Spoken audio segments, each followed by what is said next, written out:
안녕하세요.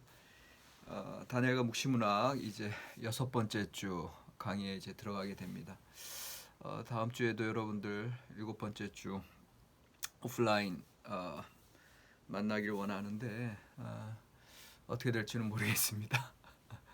지금 이제 여러 이제 대기업에서도 의논하고 있고 그러니까 초중고 뭐 원격 수업하면서 점차로 이제 오프라인 시작한다고 하는데 이제 거기에 맞춰서 이제 우리 대학교들도 이제 오프라인 시작 시점을 지금 저울질하고 있는데 또 어떤 대학들은 아예 이번 학기 끝까지 또 온라인 간다고 하는 대학도 있고 해서 어떻게 진행될지 모르겠으나 저는 하여튼 오프라인으로 여러분들 특별히 우리 대학원 수업이니까 좀 만났으면 하는데 한번 아마 또 금방 발표가 될 거예요. 그래서 어떻게 연장을 할지 아니면은 언제부터 이제 오프라인 시작할지 이제 이것들 발표되는 대로 또 여러분들에게 공지하도록 하겠습니다. 이제까지 우리가 이제 초기 이스라엘의 묵시 기원해서 그 프로토 아포칼립틱이라고 하는 거 원시 묵시 사상 이것에 대해서 우리가 이제 이사야 25에서 이사야 24에서 27장 그 다음에 스가랴 9장 14장 쭉 봤고요. 이걸 본 거를 통해서 우리가 이제 생각할 수 있는 건 뭐냐 하면은 그만큼 묵시 사상 그러니까 묵시가 시작하기 이전에 이스라엘의 예언 현상 자체 내에서도 그런 어떤 묵시적인 기원들이 있었는데 근데 중요한 건 그것이 단지 헬레니즘 사상의 영향뿐만이 아니라 그 기존의 이스라엘의 어떤 지혜 전승 또 메시아 사상 그리고 또 이스라엘 내의 어떤 불안정한 어떤 그런 역사의 그 높고 낮음 역사의 어떤 그 위기 상황에서 이러한 새로운 사상의 도래가 준비되어 있지 않았나 이제 이런 거를 이제 우리가 살펴보고 이제 봤고요. 그다음에 이제 오늘 우리가 이제 살펴볼 건 6번째 주에 유대 묵시문학과 헬레니즘이라고 하는 단원인데 무엇보다도 가장 그 직접적인 영향은 이제 헬레니즘의 사상의 영향에서 이제 묵시 사상이 드러나게 되죠. 그래서 오늘 이제 우리가 함께 이제 생각해 볼 건 뭐냐 하면은 이제 첫 번째 시간에는 그 이제 다니엘서가 이제 다니엘서 이제 들어가기 직전인데 요 다니엘서를 이제 여러분들이 동의하신다면 지난번에 처음에 말씀드렸던 것처럼 한 167년에서 165년에 걸친 그 마카베 항쟁 그 어간에 이제 나타난 걸로 이제 그렇게 본다면 일단 우리가 오늘 첫 시간에 볼 거는 그 이전에 다니엘서 이전에 이제 제1 에녹서 다니엘서보다 앞선 에녹서가 있어요. 그 무시서가 있어요. 그 제1 에녹서를 좀 살펴보고 그 다음에 또 이제 기원 후 70년경에 일어났던 유대인들 예루살렘 철저히 파괴되는 로마의 티투스 장군에 의해서 그 사건에서도 이제 아주 전멸의 어떤 유대인들 다 살상당하고 예루살렘에 파괴되는 상황에서의 또 다른 묵시 이제 제4에스라서나 제2 바룩서가 나오거든요. 그래서 다니엘서를 가운데 두고 앞서 일어났던 묵시서와 그 뒤에 일어났던 묵시서들을 한번 쭉 살펴보면서 우리가 이제 다니엘서 본격적으로 시작하기 전에 그 유대인들의 그 묵시의 이제 경향 흐름을 좀 파악을 하려고 하고요. 첫 시간에 이루어질 거고 둘째 시간에는 그 실제로 그 이제 다니엘서의 형성이 배경이 되는 그 마카비 투쟁, 그 마카비 투쟁 자체는 당시에 셀루커스 왕조, 그 팔레스틴을 다스리고 있었던 셀루커스 왕조의 그 안티오쿠스 에피파네스, 그 안티오쿠스 4세죠. 그 시리아를 기반으로 한 그리스 제국의 정부였는데 그 전후 사정 왜 그렇게 실제적인 무력 투쟁, 무력 항쟁이 일어날 수밖에 없었는가. 그래서 철저하게 유대인들에게 큰 위기로 닥친 아주 크나큰 박해와 위기로 닥친 그 이제 역사적인 그런 흐름들을 한번 두 번째 시간에는 쭉 보게 될 거고요. 그다음에 이제 세 번째 시간에는 좀 한 발 뒤로 물러나와서 이제 사상적으로 이 시기가 헬레니즘과 유대주의의 충돌에 시킵니다. 그래서 기존의 유대주의는 특정성, 어떤 이스라엘 민족만의 어떤 특정성 그런 걸 강조했다면 헬레니즘은 세계 종교고 통합성이고 보편성이거든요. 그러니까는 그런 너무나 퀄리티 색깔이 다른 두 개의 문화가 클래시 충돌한단 말이에요. 이 부딪혔을 때 유대인들의 반응, 그런데 그 반응에서 마카베 항쟁까지 가게 되는데, 사실 마카베 항쟁 가기 전에는 참 희한하게 조화와 수용의 길을 가거든요. 그러니까 그런 일들이 어떻게 가능했는가. 그리고 그럴 때의 유대인들의 반응과 또 마카베 항쟁이 일어났을 때 유대인들의 반응들을 이제 지켜보면서 오늘날 이게 다 우리의 신앙의 문제이거든요.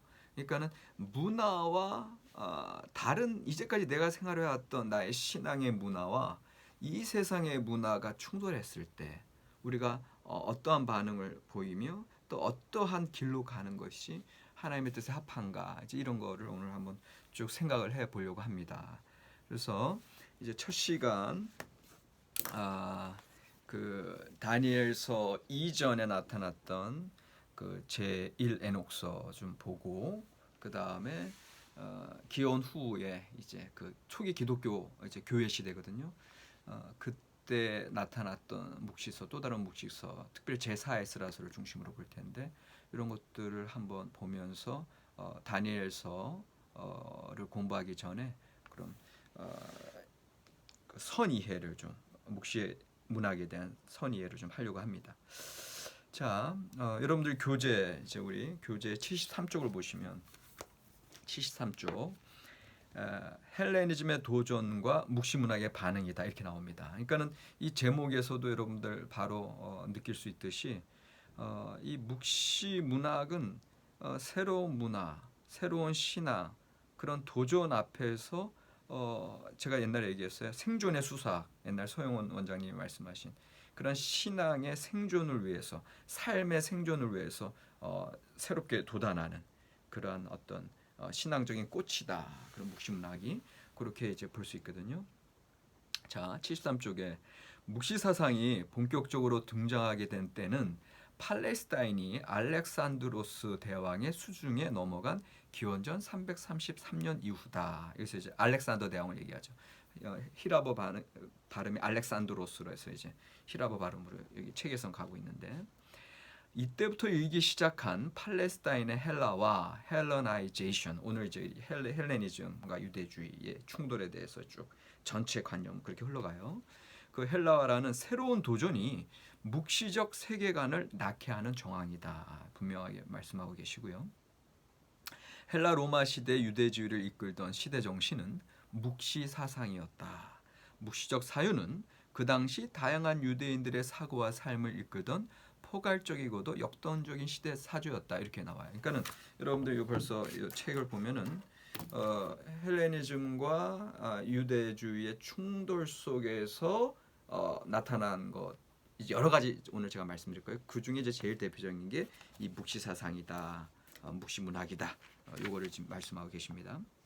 74쪽으로 넘어가시면 74쪽의 세 번째 줄에 팔레스타인의 유대주의가 처음에 헬레니즘과 조율되던 시절, 이렇게 나와요. 그러니까는 처음에는 그렇게 큰 어떤 갈등, 대립이 있지는 않았어요. 그리고 오히려 조율되는 거, 이제 제가 이따 세 번째 시간에 말씀드릴 건데, 그렇게 오히려 조율되고 조화롭게 이제 가던 시절이 있었는데, 그것이 하지만 이제 거기서 한 다섯 번째 줄 내려오면, 하지만 안티오쿠스 4세, 그 안티오쿠스 에피파네스가 기원전 175년에 시리아와 유대 땅을 통치하기 시작하면서 이제 강요가 되죠. 헬라적 개혁을 이 예루살렘 지역에 강요가 되면서 유다 사회 억압과 저항에 바람을 일게 한다. 이게 기원전 이제 167에서 164년에 걸친 이제 마카비 항쟁을 얘기하고 있고요.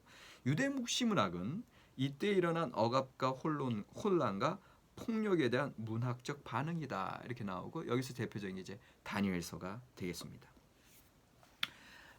그런데 75쪽으로 넘어가시면 그 다니엘서가 이제 나타나기 전에 먼저 나타난 것이 있었으니 세 번째 줄 이 시기 가장 먼저 기록된 유대인의 묵시는 제1 에녹서에서 발견된다.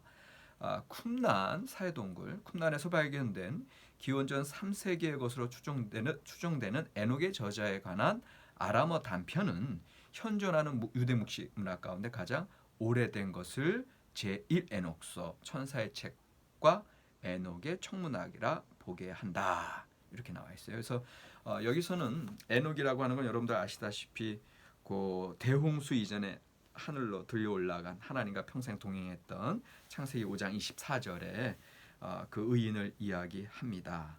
그런데 이제 이 시기에 그 예전에 에녹 이제 익명성 어떤 분이 계시를 받고 이제 이 혼돈된 이 세상 속에서 하나님의 뜻을 이제 바라는 그래서 하나님의 시간표를 받고 하나님 이제 에녹서 같은 시간표보다는 하나님의 다스리심 이제 저 세상으로 여행이 이제 더 부각되는데 그 에녹서에서 이제 이런 이야기들이 드러나고 있다라고 하는 걸 볼 수 있습니다. 그래서 넘어가세요. 76쪽으로 넘어가시면 종말에 대한 가르침을 파악할 때, 자, 그러니까는 일단 기본적으로 종말론에 대한 사상은 우리가 이미 봤듯이 이스라엘의 예언자들에게 쭉 있어 왔어요. 그런데 이 종말에 대해서 더 집중하게 되고 거기에 어떤 묵시라고 하는 그런 문학적인 장르의 틀을 입어서 새롭게 묵시 문학이 등장하게 되는데 이렇게 등장하게 되는 근본적인 계기가 이제 헬레니즘이라고 하는 거예요. 그 다음에 그 헬레니즘이라고 했을 때는 제가 말씀드린 헬레니즘의 이제 헬레니즘의 세계관, 어떤 이원론적 세계관이랄지 내세 사상에 대한 그런 사상뿐만 아니라 또 다른 거 하나는 제가 말씀드렸듯이 친숙한 유대 묵시 문학과 친숙한 자기네들의 사상적인 배경을 뒤흔드는 그러한 새로운 헬라 문화, 새로운 어떤 세계적인 사상들이 들어올 때 우리는 친숙한 것에서 낯선 것을 봤을 때 당황하게 되죠. 그리고 그것이 만약에 신앙의 문제라면 이것은 정말 목숨을 걸고 해결되어야 할 문제거든요. 그러니까는 그런 문제들을 지금 당면하고 있을 때 그때 이런 묵시 문학들이 이제 등장하게 된다라고 하는 거. 요거를 이제 기억하셔야 돼요. 그러니까 요걸 말씀드리는 이유는 자 보세요. 오늘날 우리가 살고 있는 세상이 그래요. 2020년이라고 하는 이 세상에 왔는데 상상할 수 없었던 그냥 옛날에 중세시대 흑사병 그 다음에 1920년대 스페인 독감 이런 거 우리 얘기만 들었지. 근데 실제로 우리가 살고 있는 2020년도 이 IT가 발달한 이 세계 AI 시대에 미국과 유럽 그 앞서가던 나라들이 무너져 가는 걸 보고 있잖아요. 그러니까 우리가 친숙한 세상이 더 이상 아니에요. 그리고 오히려 이 동방의 작은 나라 한국이 잘 대처하고 있고 오히려 다른 선진 사회의 본을 보여주고 있고 뭔가 새로운 세상들이 진행되고 있어요. 그 다음에 우리가 이제 20대 이 총선을 통해서도 이제 보게 되면 뭔가 기존에 우리가 알고 있었던 어떤 진보와 보수의 대립이라기보다는 어떤 뭔가 이 사회가 새로운 모습으로 나아가려고 하는 그런 것들을 보게 되거든요. 그러니까 여러 가지 면에서는 이게 우리를 어떤 면에서는 불안하게 하고요. 어떤 면에서는 막연한 미래에 대해서 어떻게 펼쳐질까.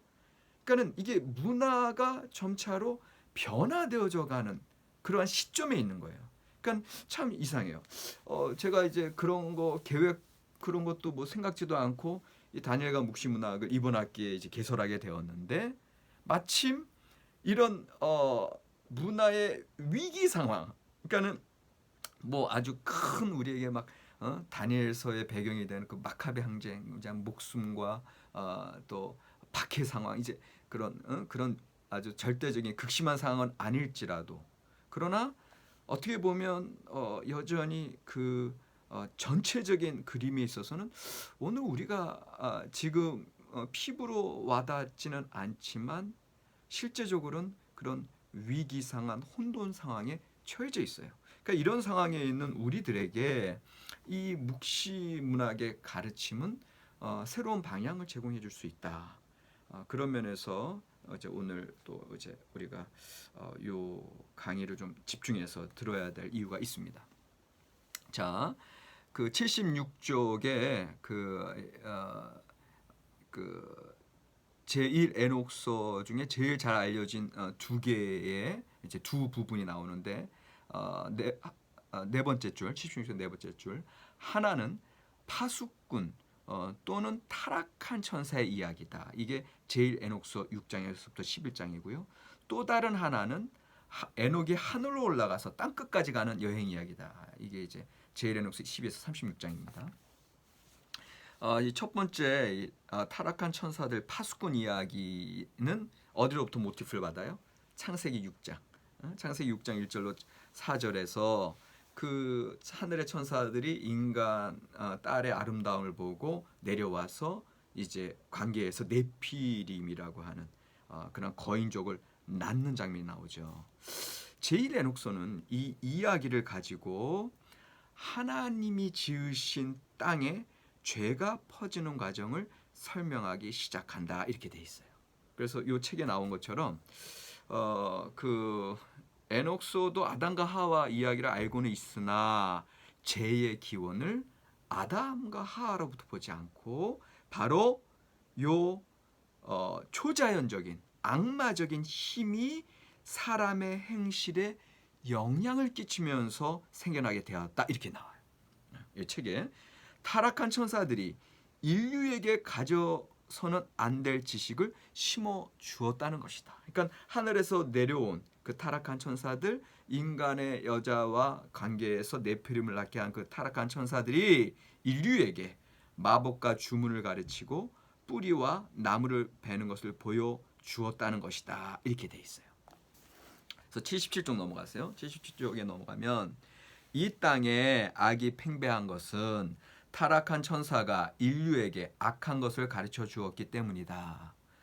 네피림의 몸에서 나온 악령이 온 땅을 악한 것으로 덮고 비탄에 빠지게 했기 때문이다. 에녹의 묵시는 세상을 이원론적으로 보고 있다. 자, 벌써 구약 성경이랑 상황이 달라졌죠.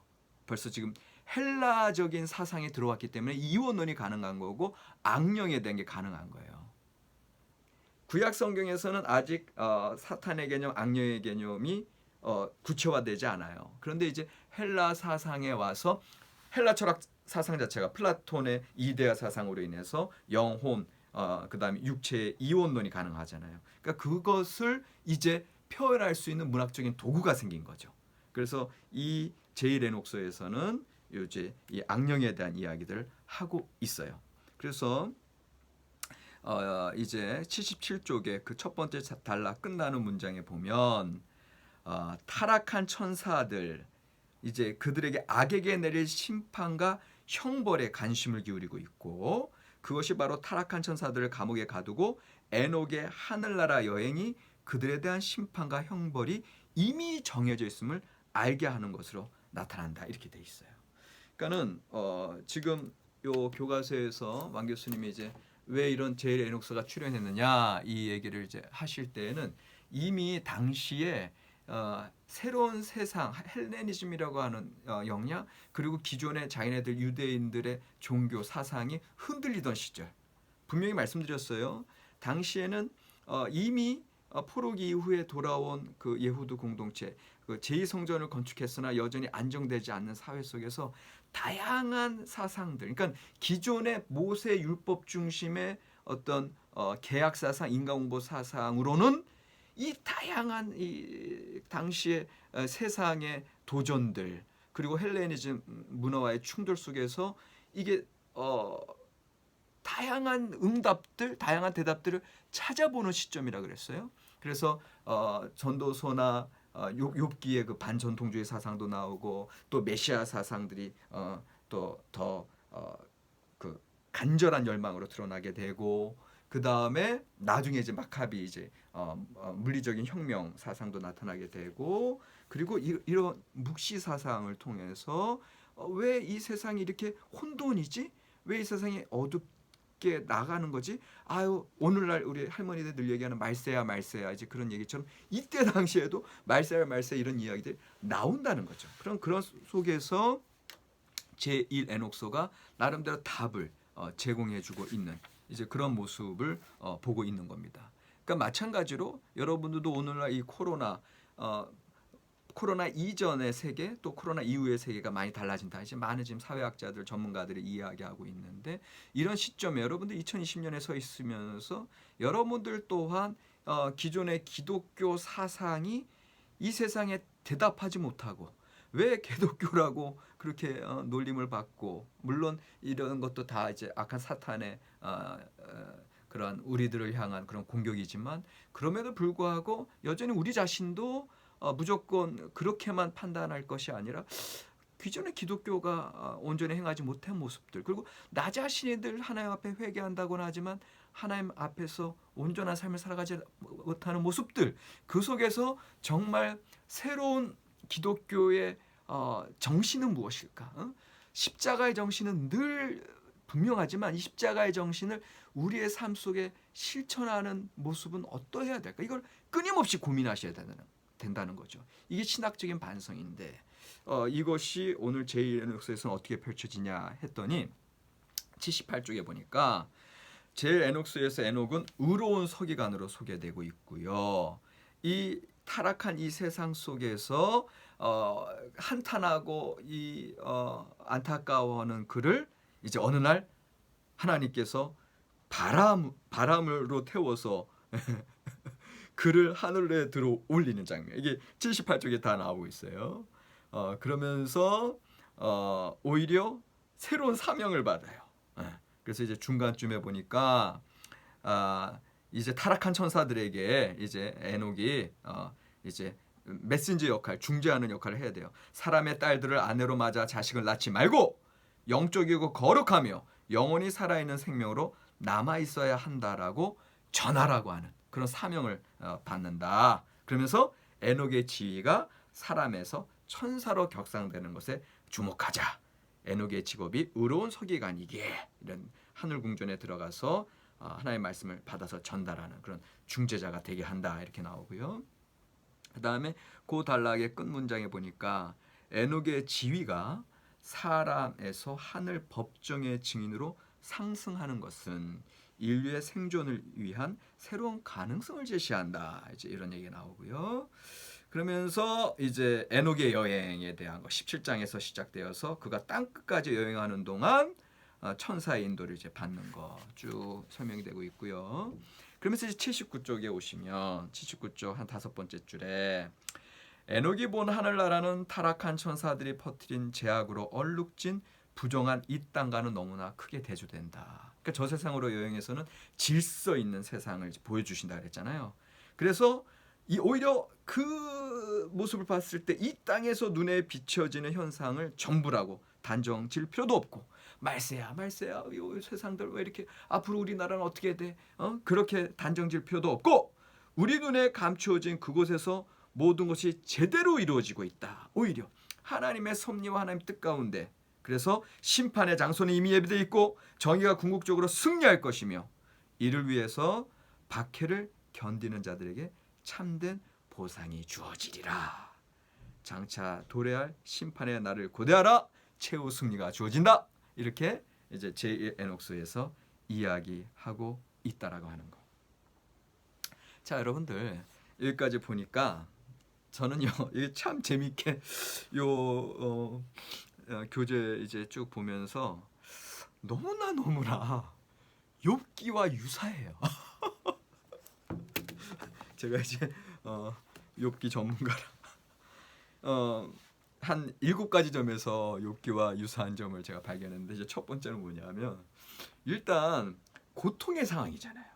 이 당시에 문화적인 어떤 무질서와 혼돈의 시절에 의로운 서기관으로서 에녹이 탄식하고 있잖아요.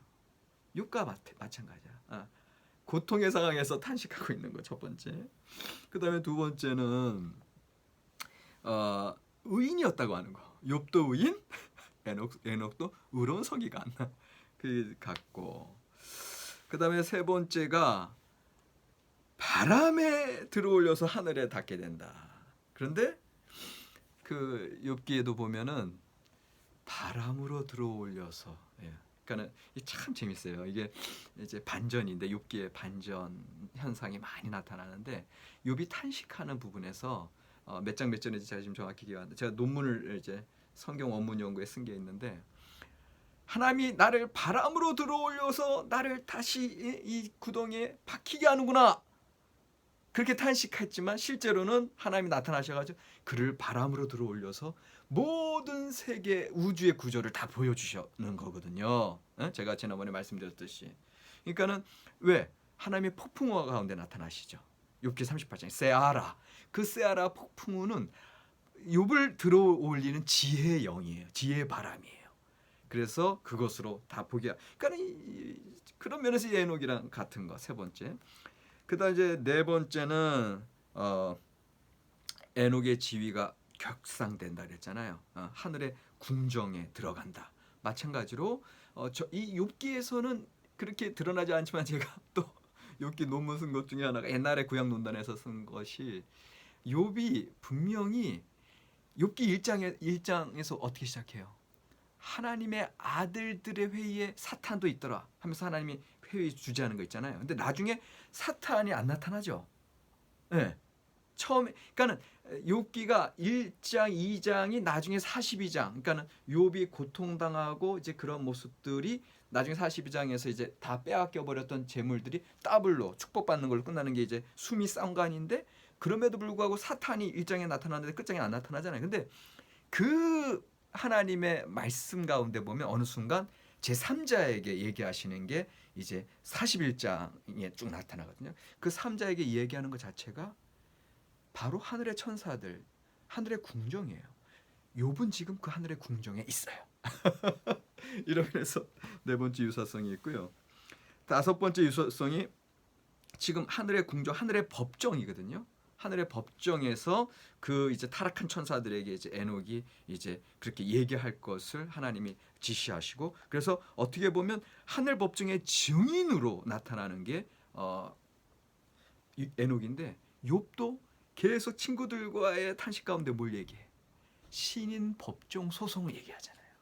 그러니까 욥은 본인이 그 법정 소송에 나가서 본인이 증인이요, 본인이 변호자요, 또 본인이 검사로서 하나님을 소원하는 그런 장면이 너무너무 유사한 거예요. 그 다음에 이제 여섯 번째까지 했어.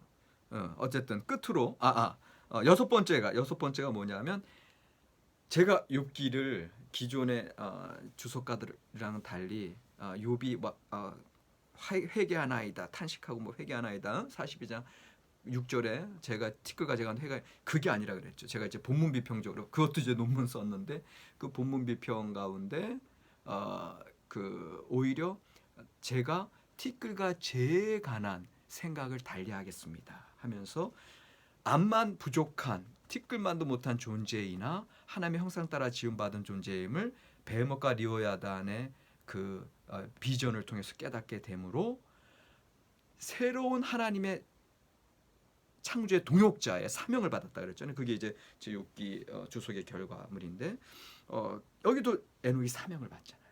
그래서 이 세상에 정의를 세우는 사명을 받게 되고 끝으로 일곱 번째 결국은 정의가 궁극적으로 승리할 것이다는 게 에녹서의 선포인 것처럼 욥기에서의 선포도 하나님의 형상 따라 지음받은 하나님의 사명자들이 하나님의 새로운 창조의 동역자로 나아갈 때 이 땅의 고통과 이 땅의 불공평함은 물러가고 하나님의 나라, 하나님의 정의가 이루어질 것이다. 이런 면에서 그런 공통점이 있거든요. 자, 그다음에 이제 제사 에스라서를 얘기해야 되는데 제사 에스라서도 욥기와 비슷한 점이 나와요. 근데 이제 요번 시간에 마무리했어야 되는데 다음 시간에 잠깐 하고 이제 바로 그 마카비 항쟁 시기에 대한 배경, 역사적인 배경 설명 가도록 하겠습니다. 그 그냥 숙제는요. 숙제는 지금 제가 말씀드린 이 공통점 에녹 제일 에녹서와 6개월 공통점 7가지 말씀드렸거든요.